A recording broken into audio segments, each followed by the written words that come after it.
Assalamualaikum warahmatullahi wabarakatuh. Salam Pramuka. Salam. Selamat bertemu kembali semua Pramuka SMK Negeri 2 Surakarta serta Bapak Ibu Pembina Pramuka dan tak lupa wali kelas yang setia mendampingi kegiatan kepramukaan di SMK Negeri 2 Surakarta yang kita cintai ini. Dan tidak lupa semua kakak Dewan Ambalan yang senantiasa mendampingi adik-adik dalam kegiatan kepramukaan.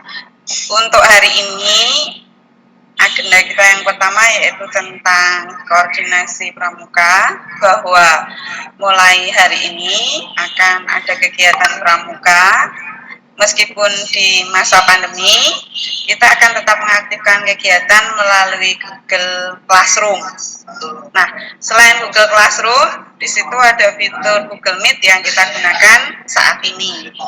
Jadi saya harapkan semuanya tetap bersemangat ya menjalani kegiatan meskipun di masa pandemi. Oke, sebelumnya biar lebih asik ya, boleh di-unmute dulu untuk tepuknya. Nah, monggo di-unmute dulu biar kita lebih seru. Ya. 2 kali tepuk pramuka.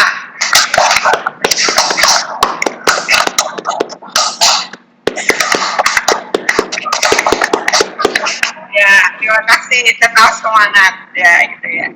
Ya, izinkan untuk kali ini saya ingin memaparkan tentang PDKMK.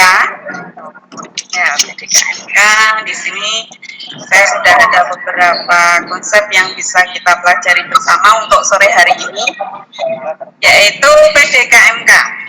Nah, prinsip dasar kepramukaan dan metode kepramukaan.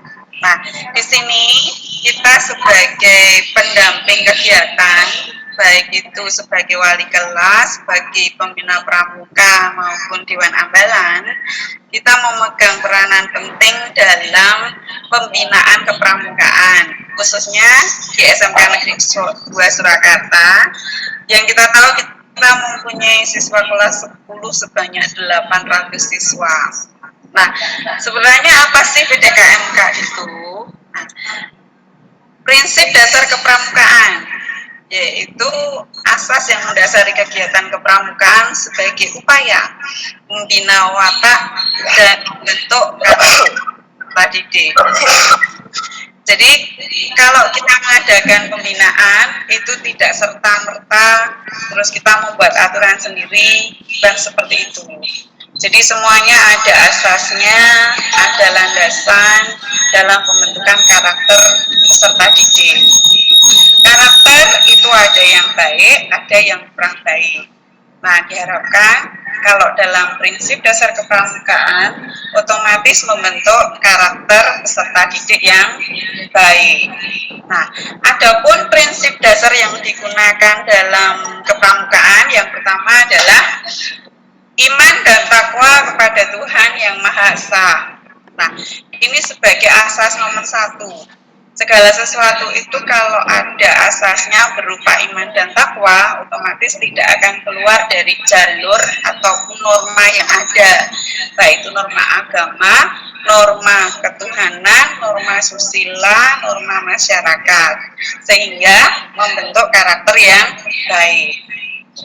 Yang kedua, prinsip yang harus ditanamkan bagi kita semua selaku pendampingan dalam kegiatan kepramukaan, yaitu peduli terhadap bangsa dan tanah air, sesama hidup, dan alam seisinya. Kepedulian dari peserta didik harus dipupuk mulai dari sekarang. Ya, jadi tidak hanya pada dirinya sendiri, tapi kepada lingkungan sekitarnya, sesama hidup. Nah, itu harus terus dihidup-hidupkan atau dipupuk tadi.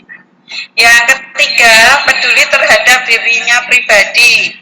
Di sini bukan berarti egois, tetapi peduli di sini adalah bahwa nanti anak-anak pramuka atau anggota pramuka itu mempunyai kepedulian terhadap dirinya sendiri, sehingga secara fisik dan mental dia akan terawat.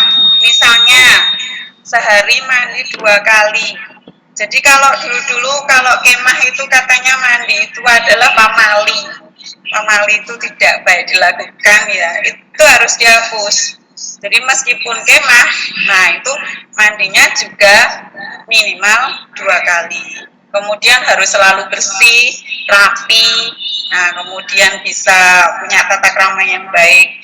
Nah, itu contoh peduli terhadap dirinya pribadi. Jadi ini juga nggak lepas dari ajining diri mantung saka ing lati. Nah, itu bagus. Kemudian yang keempat adalah taat kepada kode kehormatan. Nah, pada pramuka ini juga ada kode kehormatannya yaitu Trisatya dan Dasa Dharma. Saya yakin kakak-kakak semua maupun bapak ibu pendamping pembina pramuka pasti sudah tahu pasti isi Trisatya dan Dasa Dharma. Di situ tidak ada yang keluar dari aturan agama apapun karena memang di situ sudah tercover semuanya. Nah, itu. Kemudian prinsip dasar kepramukaan. Materi selanjutnya adalah metode kepramukaan. Nah, selain prinsip-prinsip yang kita terapkan dalam pembinaan anak didik kita dalam kegiatan pramuka, di situ kegiatan kepramukaan itu harus mempunyai metode-metode yang tepat. Jadi jangan sampai siswa mengikuti kegiatan pramuka itu isinya bosan. Kok hanya tepuk sama bernyanyi, nah kok hanya permainan, nah tidak seperti itu. Sehingga kita sebagai pendamping di situ harus bisa memberikan masukan atau menerapkan metode kepramukaan yang tepat. Nah, metode kepramukaan merupakan cara belajar interaktif dan progresif, yang artinya di situ peserta didik juga terlibat dalam kegiatannya, tidak hanya mendengarkan saja, dan juga mempunyai tingkatan yang lebih tinggi dalam pemahaman materi ataupun skillnya. Jadi ada progresnya, tidak datar-datar saja. Nah, itu. Misalnya di Dasa Dharma ada rajin, terampil, dan gembira. Nah, itu bagaimana itu bisa dilakukan sehingga apapun metodenya, caranya, nah itu sesuai dengan kode kehormatan pramuka. Jadi tidak boleh misalnya sampai melakukan ketidakjujuran. Nah, itu jangan sampai. Yang kedua, belajar sambil melakukan. Tidak hanya melihat, tidak hanya mendengar. Misalnya untuk tali temali. Jadi siswa diajak langsung melakukan kegiatannya. Sambil pegang tali, kita juga mengajari atau belajar bersama pakai tali langsung praktek.